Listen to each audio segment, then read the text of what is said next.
Welcome, my name is Nora St. John. I'm the Education Program Director for Balanced Body, and I'm here today to introduce you to one of our most exciting new creations. This is the Allegro 2 tower system that goes with our new Allegro 2. We're very excited to show you the features of the tower and to show how it can be used to increase the versatility of your exercise repertoire, to expand the number of exercises you have available to you. It's also wonderful to have two machines in one small footprint. So you have all the reformer capabilities and virtually all anyway, of the tower or trapeze table capabilities in one unit, decreasing the amount of space that's required in your studio. Also, because you now have a reformer and a tower connected and working together, you can use spring resistance from the reformer side and from the tower side to create some really interesting new integrated reformer tower exercises. Let's get started with just talking about what comes with the unit and then how it all works. So the Allegro 2 tower starts with the tower that will be attached to your reformer. It comes with an assortment of springs, both long and regular, a roll-down bar, and a push-through bar. And it also comes with a safety strap, which we'll get to in just a minute. To convert your reformer into a tower, we also have a conversion mat. So let's show you how that works.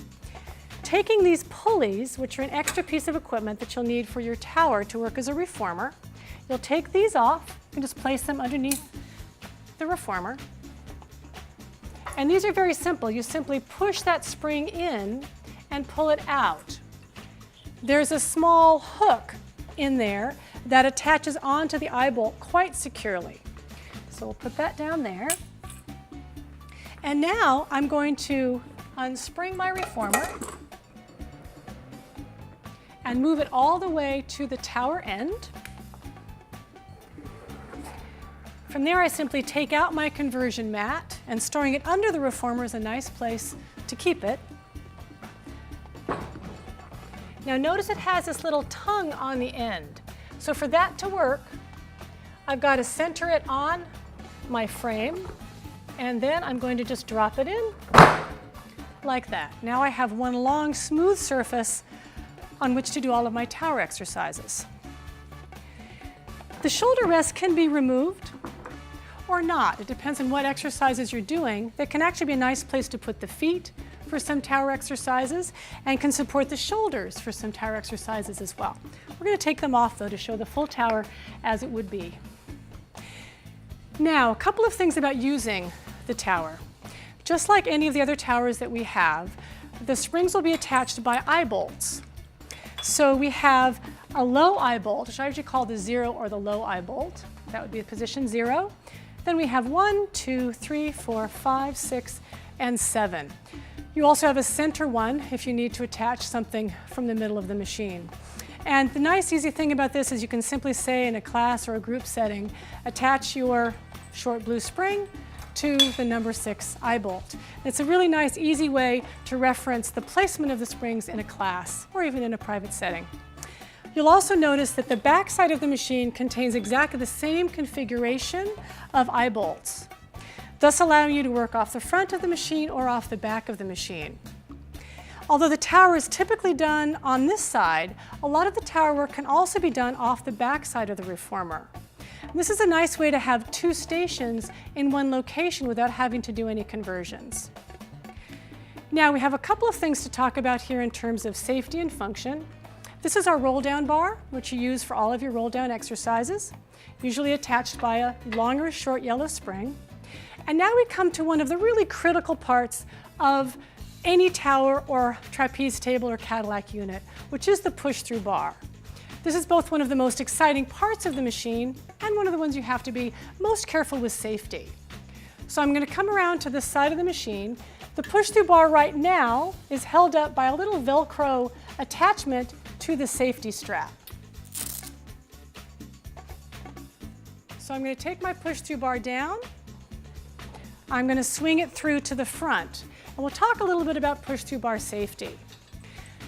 The tower that you're going to get comes with a 3-sided push-through bar. In other words, there isn't a 4th side that connects the back of the push-through bar. That allows you a lot of freedom and range of motion to do exercises in this area. It also means that the springs have a little different action. when you don't have the fourth side on your push-through bar. So in terms of safety, we'll show that in a minute, but in terms of safety, this has a lot of force and can swing anywhere in this whole circle. This is called the circle of danger. And you really want to keep both your body parts as an instructor and your client's body parts out of the way of this swing at all times. Really critical thing to do. When you're working with a client using the push-through bar, and let's say you're giving it to them and then they need to hand it off to you, especially in an exercise, for example, where they're prone and the push-through bar is way up behind them, always make sure you get verbal confirmation that they are attached to the bar or that they're going to let it go. Okay, make sure that you're in communication with your client at all times.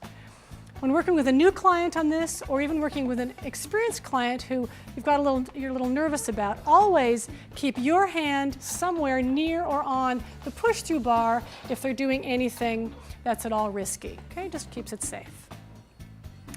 Now, a couple of things to look at there.